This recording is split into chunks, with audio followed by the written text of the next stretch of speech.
Alipofariki Namrudha, tarehe inasema, wengine wanasema alichomwa, wengine wanasema alizikwa kisirisiri. Akabaki sasa mke wake Semilamizi ama Ishtar. Mwezi ulipopita katika nchi ya Iraq, hawamuoni Namrudha.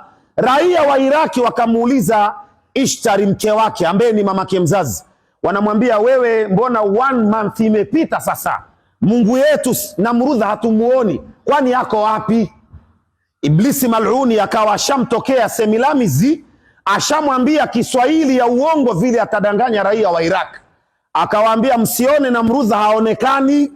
Mnaona haonekani mwezi mzima, msidhani hati alikufa, bado yuko hai, hamumuoni. Lakini yeye ameenda kutembelea hili jua hili. Unaona hili jua vile linawaka, ameenda kutembelea hiyo, kwa sababu yeye ni Mungu, anajua mambo ile itatokea baadaye.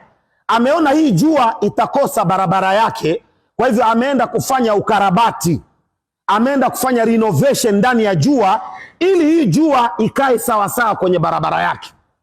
Raia wa Iraki wakamuuliza, sasa wewe tutaabudu namna gani naye ako ndani ya jua?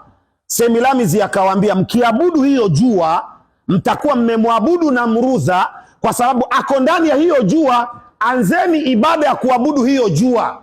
Sasa raia wa Iraq wakaanza sasa rasmi, wakiona jua asubuhi inachomoka, wanaanza kuisujudia, wanaanza kuiabudu.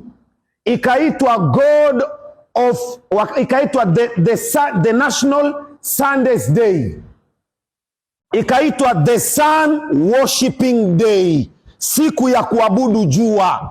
Kwa kuwa watu wanazidi kusoma, watagundua ukweli.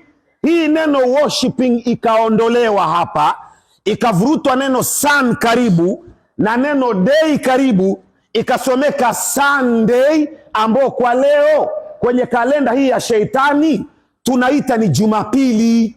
Kwa hiyo Jumapili ilikuwa ndio siku rasmi ya kuabudiwa jua kwa makafiri wao. Imeanza mbali kidogo ndio nielewe.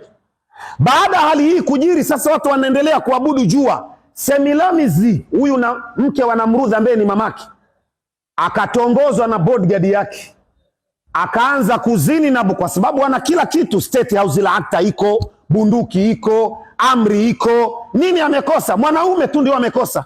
Akatongoza bodyguard wake pale, akaanza kuzini na wale bodyguard zake, akazaa watoto 14.